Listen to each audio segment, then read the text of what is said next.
everyone, welcome back to Newcastle Fans TV, where Newcastle have just won it in the last minute in the Gallagher end, and it was Isaac Hayden of all people who got his head on Saint-Maximin's cross to give Newcastle all 3 points. I'm here with Rob for scoring the players. Yes. I think we've been looking forward to this video now, haven't we? Yeah. I'd like to start with Martin Dubravka, Rob. Okay. Nothing out of this world in terms of save, but consistently again brilliant in terms of whatever he had dealt with them. He just dealt with it fantastically well. I think that one of the biggest cheers of the whole game was when he came and collected that cross shot, whatever Chelsea want to call it. Yes. Right at the end. Fantastic for Newcastle. Dubravka doing typical Dubravka stuff, dealing with everything. I'd say for the vast majority of the night, Chelsea didn't really stress him out too much. They were forced to shoot from long range quite often. And so I'd say it's not one of Dubravka's standout performances, but he dealt with everything that came his way and deservedly got his 6th clean sheet of the season. What are we giving him? I'd say 8. 8 for Martin Dubravka. We'll start from left to right. Joshua Willems looks a bad injury. Doesn't look good. Stretcher or non-applicable, obviously, if he was only on for about 10 minutes. But yeah, it doesn't look good. We'll continue with the centre halves. We'll start with Ciaran Clark. I thought the defence, I think Fernandez, we'll touch on it, maybe he was a little bit not as good in terms of Lascelles and Clark, but Lascelles and Clark just put the body on the line every single time. Look, if this either 0-0 or 1-0, it's a clean sheet, and that's what you ask from your defenders, especially against a very good team like Chelsea. I think he just got his body in when he needed to. His passing at times was a bit shaky, but if you're asking what's the first thing you want Ciaran Clark to do, defend for 90 minutes, and that's what he certainly did very well. For sure. I think you said it better yourself. I'd say he was the best of the 3 centre-backs tonight by quite a long shot. I'll let you rate Clark. I'll go 9 out of 10 for Ciaran Clark today. I thought he was absolutely brilliant. Jamaal Lascelles, captain. By God, we missed him, don't we? When he's on the pitch, we just look at a so much better team at the back. Definitely. Like I say, I think Clark was probably the best of the 3 centre-backs, but having Lascelles' presence in that defence, it just adds that reassurance to you that the defence are always going to do a good job, on 99 times out of 100, going to do a good job whenever they're faced with any difficulties. So Lascelles' presence was there. He was dealing with fairly basic stuff, but I think a clean sheet was certainly well deserved. Give him an 8. Federico Fernandez had a great opportunity in the first half with a free header, which he's got to do better. He's got to get on target, at least make the keeper work. But I think Fernandez will be thinking, why have I not scored that? Defensively, he gave some hard balls to the midfielders. He gave it away a few times. I remember one pass in the second half where he literally almost volleys at Ciaran Longstaff and go, all right, mate, let's see what you can do with that. And Bartley nicks off, and then Chelsea nearly score. But it's a clean sheet, and you have to mark him on that. Was he as good as Lascelles? Was he as good as Clark? No. I'm going to go 7 out of 10 for Federico Fernandez. I'd still say that's generous. Right back, Emil Krafth. Do I have to do this one? You have to, mate, because it's the next one. But look, it's his first start in a little while. Well, he was here on Tuesday.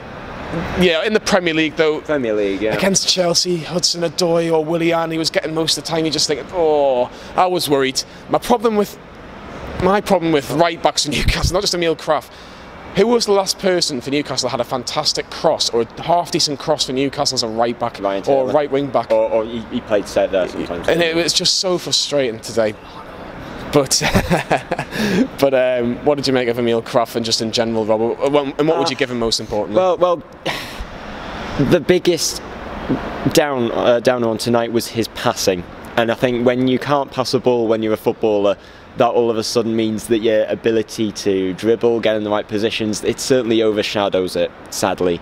And he was getting in decent positions to get a cross in, but it was that end product of getting a decent cross in. He couldn't lift the ball. It was always headed away by the first man, or like kicked away by the first man. He couldn't get any flight on the ball. So I'd say, I think taking him off and putting Hayden in right wing back when he did come off was a good choice from Bruce, good switch. I don't think that was a move that he was planning to do, Bruce, but I think it was one that he had to do, and well done to him. So I'd say Krafth, I'm sorry, but I think it's got to be 4 out of 10 for me. 4 out of 10 for me. I know it was a clean sheet, but still, his involvement tonight was definitely below par. We're getting raised eyebrows behind the camera, but Emil Krafth gets a 4 out of 10 from Rob. Midfield, I'm going to go with the goal scorer. Isaac Hayden, the unsung hero of Newcastle United for me.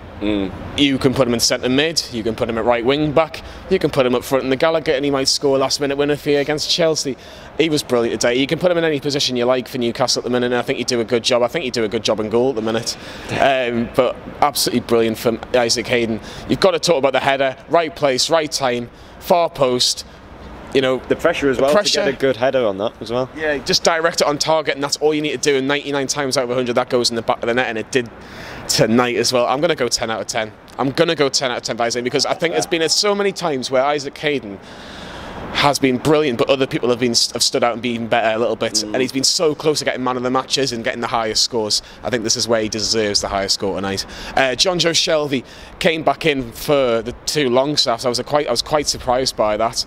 I thought N'Golo Kante did a good job on him in terms of stopping him spraying the ball out. I think he just pressured every single touch that he had on the ball. Yeah, but he was okay. I don't think it was any better than okay though. I think you're right. He was decent. Like you say, I think Kante did a really good job on him tonight. Pressurised him, and the Hollywood balls that Shelvey was trying, they just weren't really coming off most of the time. So, but Shelvey, I think in considering those circumstances, still did a decent job. But I'd say 6. I think that's fair. Alan Saint-Maximin, great to see him back at St James's Park. I think everybody was dancing, and I think Kyle was definitely dancing, and I can imagine for sure he was definitely doing something. And look, it's great to see him back on the pitch. Is he 100% fit though? I don't think he is. I really don't. I think either if he gets a knock in the first half or in the start of the second half, because he just wasn't running. However, saying that, who's crosses it for Isaac Hayden in the last minute? And you have to mark him on that. It's a fantastic cross towards the far post. Yes, we want to see more of Alan Saint-Maximin. Hopefully, you know, he can be involved on Tuesday, or maybe the FA Cup game where you can get more out of him. But I'm going to go 7 out of 10 for Alan Saint-Maximin for me today. I think take that cross away, it wouldn't be a high score, but fantastic to see him back in a Newcastle shirt for sure. On the other side, Miguel Almiron. Absolutely brilliant by Miguel Almiron today. There was so many times everywhere. He was, and he just doesn't give up. He was just absolutely brilliant. Everywhere, didn't give up, and was rewarded for the times that he didn't give up, because he was snatching balls off Holt and Chelsea attacks here, there, and everywhere, and having a really good effect up in the attacking part of the pitch when we were really pushing in that first half hour. And whenever we were looking to hit them on the counter in the second half, he was there. He was trying to drive the team forward. Excellent performance. It's got to be at least a 9 for me, and I think that is what I'll go for. We got Paul and Kyle right behind us. I'm telling you, they were making sure that Miguel Almiron was getting your high scores. Lascelles, I gave Lascelles, no, it was you. 8 out of 10, yeah. Folks, watch the video, you know what I mean? Just an opinion. It's opinions. Joelinton, and do you know, as I'm glad I've got Joelinton, do you know what is brilliant performance today? Yeah. And people will go, well, he didn't score, he didn't have many shots, but do you know what he did? He worked a lot harder. He had balls the size of fucking grapefruits, lad. Come on. And do you know what it is as well? When Newcastle got a throw in, who's the only person on the pitch that wants to do something in the last minute?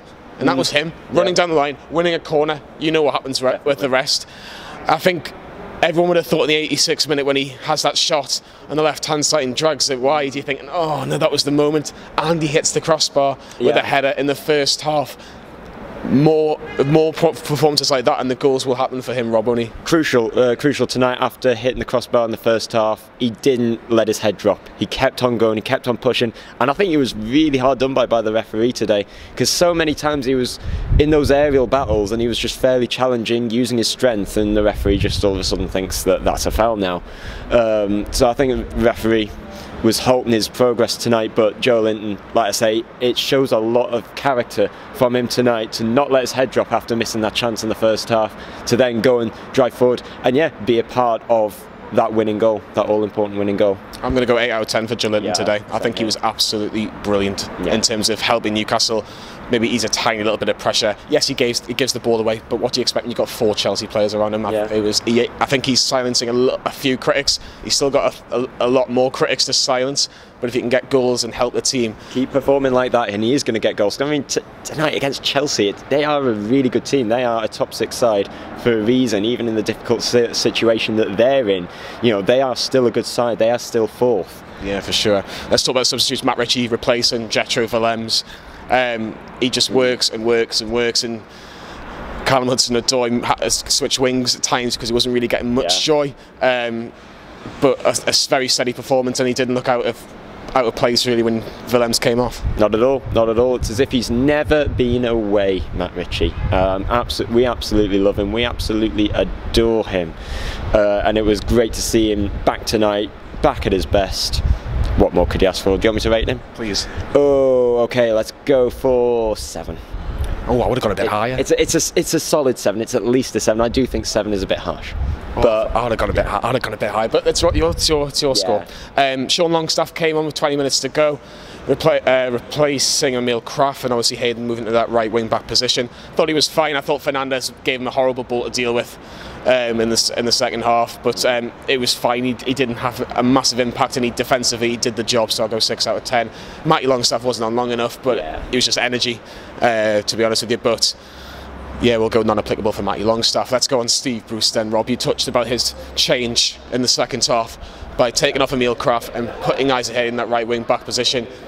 Who gets the goal? Isaac Hayden from a different position, and we look at a little bit more stronger at the back as well. 1-0 last minute. I don't think he could have written it any better. High marks surely for Steve Bruce tonight. Definitely. I think certainly deserving of the clean sheet tonight. Certainly deserving of the win, even though it was way against the run of play. I think that resilience in defence and that trust that he's had in Joelinton all this time, and he's been rewarded for that trust that he has had in the striker. So I think, are we marking him together? Yeah, what would you give him? Let's see if I agree. Let's go with 8. Oh, I would have gone 9. 8.5. 8.5. You know, Lee likes doing 8.5s and things like that. He's saying 9, so do you know what? I'm going to overrule you, Rob. I'm sorry. We're going to go 9 out of 10. Yeah, fair enough. Just to make Lee's job a bit easier. Fair enough. Yes, 9 out of 10. Get your scores in as well. Who was your man of the match today? What did you think of Almiron? How good is it to see Alan Saint-Maximin back in a Newcastle shirt? Got the assist as well today. And what do you think of Steve Bruce's marker? We've given him 9 out of 10 today.